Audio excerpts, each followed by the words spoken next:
आज गोपियों का ज्ञान वर्धन कर रही हैं। एक नारी को उसकी मर्यादा से परिचित करवा देना चाहते हैं कि नारी को अपने शील के लिए सदैव सजग रहना चाहिए, उसे अपने शील की रक्षा के लिए स्वयं तत्पर रहना चाहिए। ये नारी ही है जो अपना सम्मान भी समाज में करवा सकती है और स्वयं को एक सामान या उपभोग की वस्तु में भी प्रस्तुत कर सकती है। ये नारी पर निर्भर करता है। भगवान श्री कृष्ण आज नारी उद्धारक बनकर धरा पर आए थे, तो वे नारी का इस प्रकार से अपमान कैसे कर सकते थे? यदि आप एक बार पलट कर हस्तिनापुर की सभा में लौट जाइए, हस्तिनापुर की सभा जहां द्रौपदी का चीर प्रभु ने बढ़ा दिया। अरे किसी के चीर को बढ़ाकर उसकी रक्षा करने वाले क्या किसी का चीर हरण कर सकते हैं? कदापि नहीं। भौमासुर की कैद से 16,100 राजकुमारियों को मुक्त करवाने वाले श्री कृष्ण जिस समय उन नारियों को स्वीकार करने के लिए इस समाज में कोई तत्पर नहीं हुआ, तो उस समय भगवान श्री कृष्ण ने उन्हें अपना कुल गौरव प्रदान किया। प्रभु ने 16,100 राजकुमारियों को अपनी पत्नी के रूप में स्वीकार कर लिया। ऐसे नारी उद्धारक क्या किसी प्रकार से नारी के अपमान के लिए कभी तत्पर हो सकते हैं? कदापि नहीं।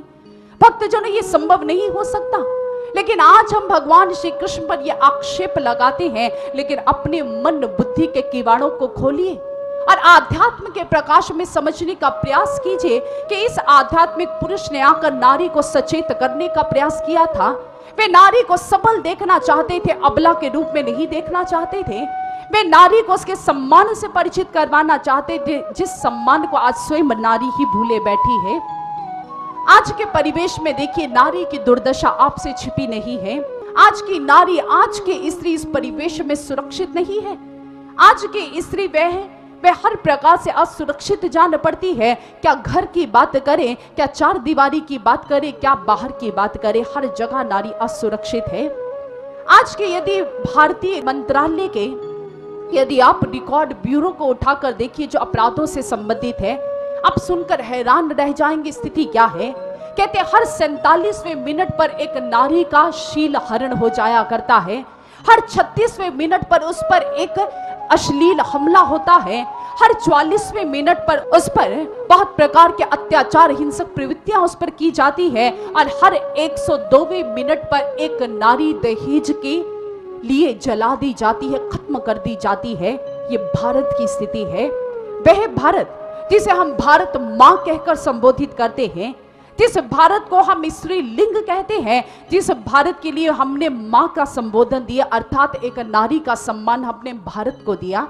लेकिन भक्तजनों, इसी भारत मां की गोद में आप देखिए कैसी प्रवृत्तियां, कैसे हिंसक आपराधिक कृत्य हो रही है। आज वहीं पर नारी सुरक्षित नहीं, एक बेटी सुरक्षित नहीं, एक बहू सुरक्षित नहीं। आज इस भारत माता की गोद में आप देखो तो नारी आज मात्र अपने सम्मान के लिए तड़पती रह गई। आज इसे सम्मान नहीं मिल रहा। और भारतवर्ष की ही बात क्यों करें, आप संसार भर में यदि दृष्टि उठाकर देखें तो संसार भर में आज नारी की यही स्थिति है। चाहे नारी ने अपने पद को कितना भी ऊंचा क्यों नहीं उठा लिया, लेकिन आज भी नारी के प्रति ये भाव कम नहीं हो पा रहा।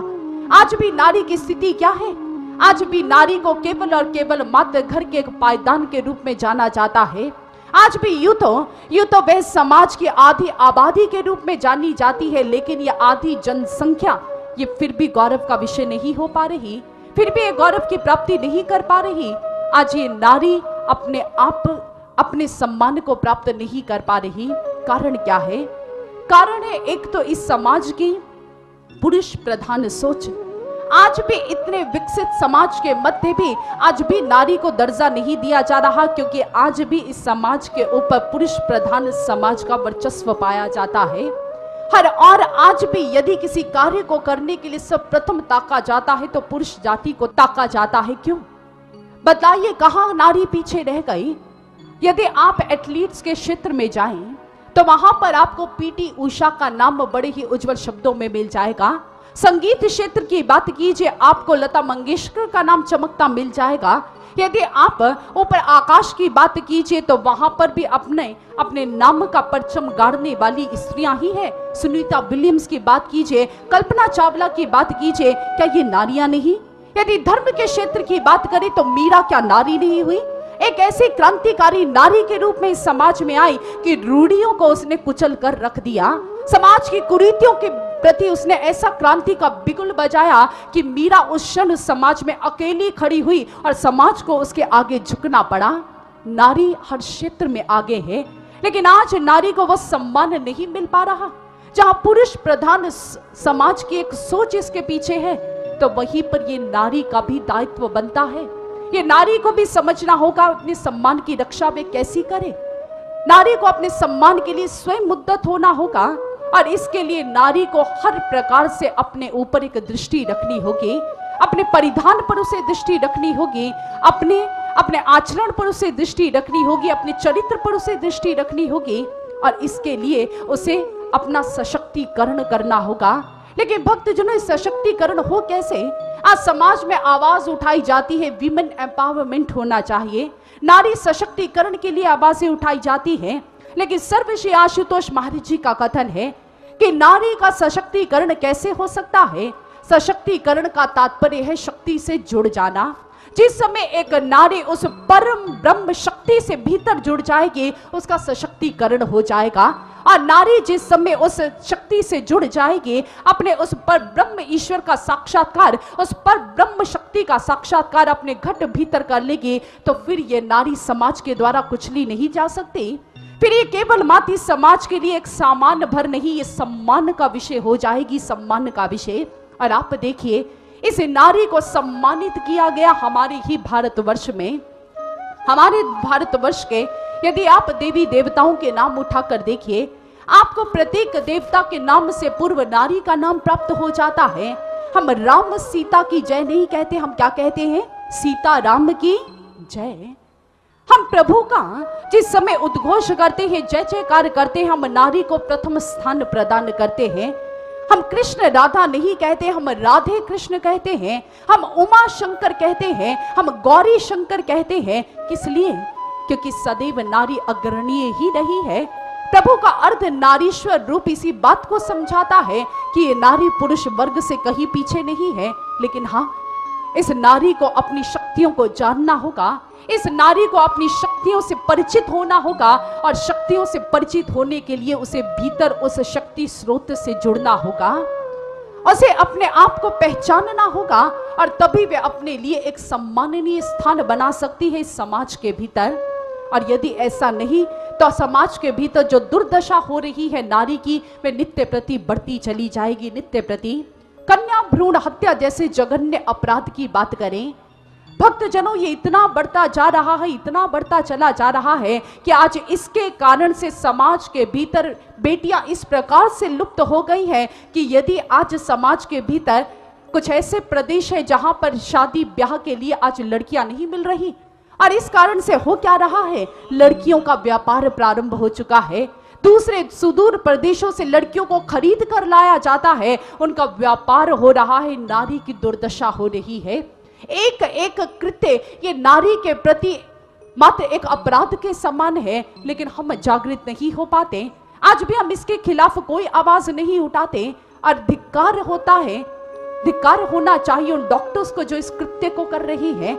कहती हुई शर्म आती है मुझे कि आज जिन्हें जीवन दाता के रूप में जाना जाता है, वो डॉक्टर्स ही आज रक्षक के स्थान पर भक्षक बन चुके हैं।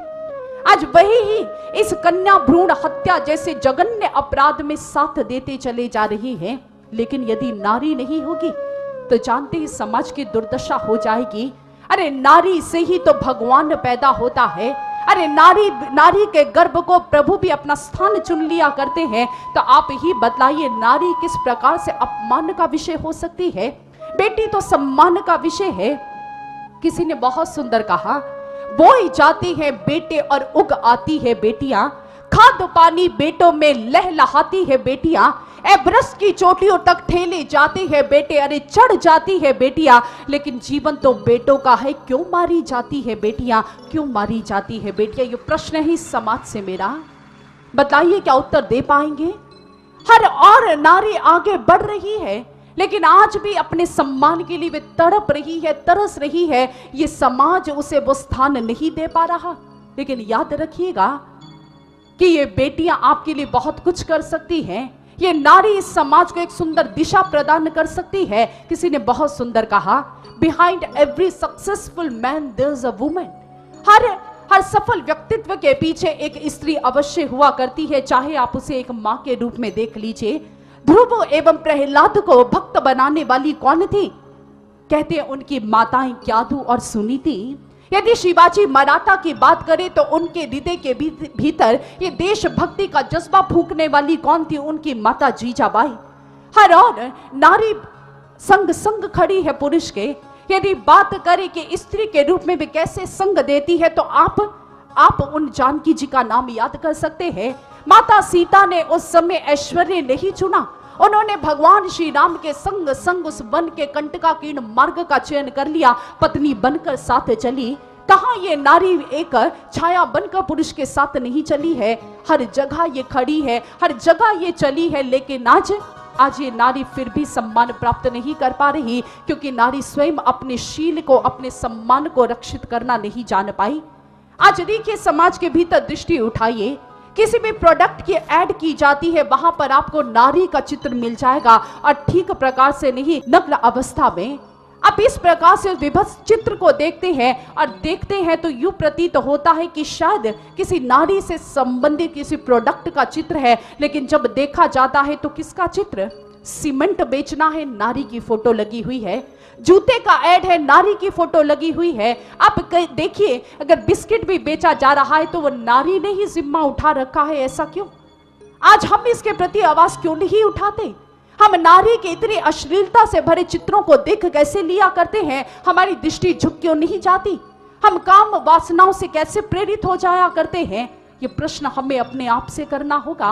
अरे हम भी तो ऐसी किसी माँ की कोख से हमने जन्म लिया है, एक नारी की कोख से हमने जन्म लिया है। हम उसके अपमान को कैसे सहन कर सकते हैं? लेकिन हमें कोई आपत्ति नहीं होती। और यदि ये आपत्ति नहीं हुई तो समाज की बिगड़ी तस्वीर कभी सुधर नहीं पाएगी। भक्तजनों, कभी नहीं सुधर पाएगी। इसे नारी को आज जागृत होना होगा, और सर्वश्री आशुतोष महाराज जी ने आज नारी को जागृत करने का पीड़ा उठाया है।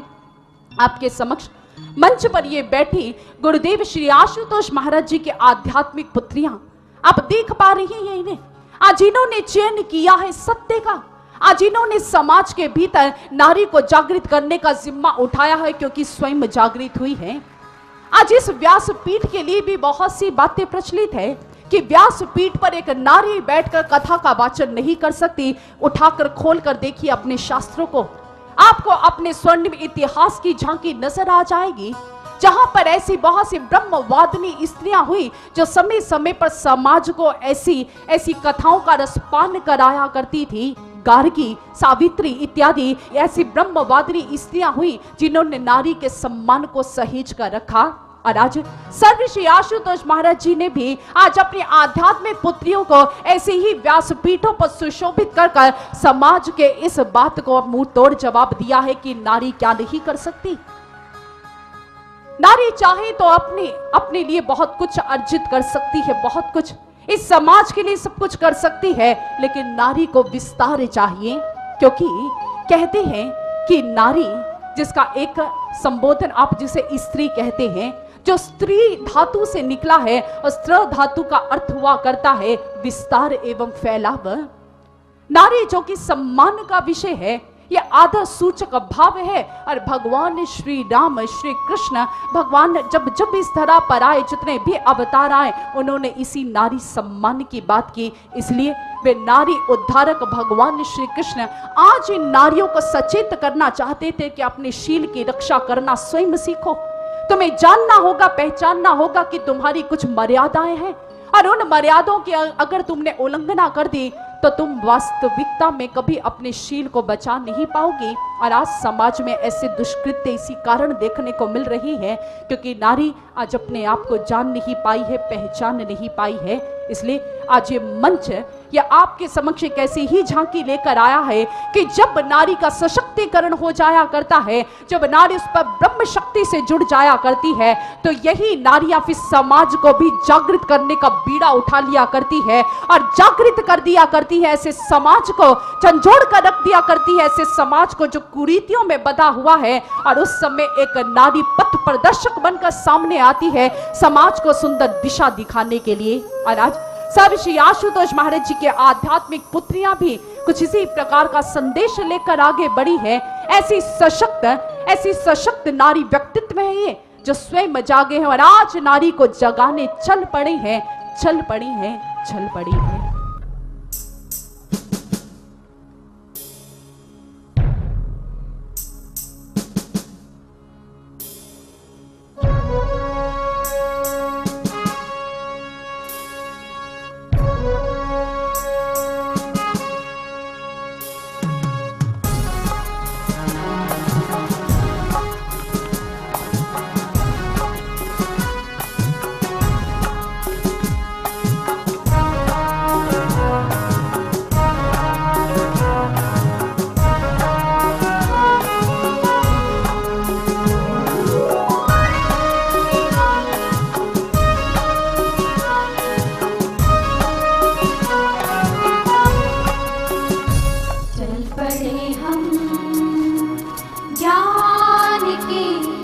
से जगाने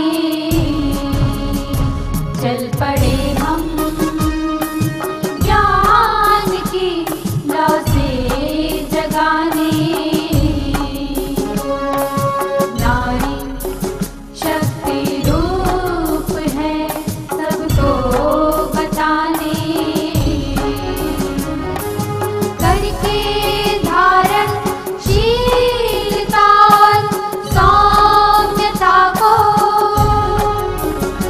ना बदलेंगे रूढ़िवादी बेड़ियों में। चल पड़े हम, ज्ञान की लौ से जगाने। चल पड़े हम, ज्ञान की लौ से जगाने। नारी शक्ति रूप है सबको बताने, निर्भय बन के वो आगे बढ़ेगी।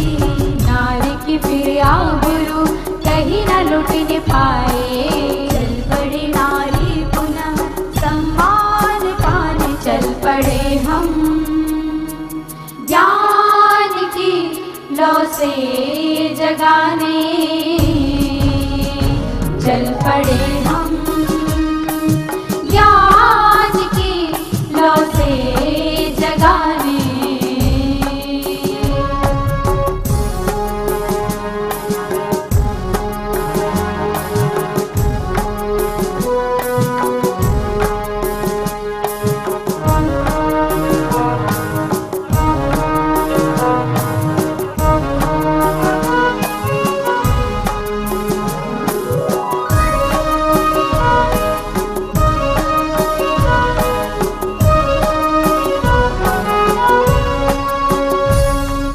पुरुषों के एहसान तलेना अब दबेगी, बन के सहयोगी सदा संग संग चलेगी। पुरुषों के एहसान तलेना अब दबेगी, बन के सहयोगी सदा संग संग चलेगी। समता का अधिकार पा जाए जो नारी, अर्धांगिनी बनकर निभाए रस्म सारी। हम विवेकी बनकर हर कर्म अपना, चल पड़े हम अपनी मर्यादा निभाने। चल पड़े हम, ज्ञान की लौ से जगाने। चल पड़े हम, ज्ञान की लौ से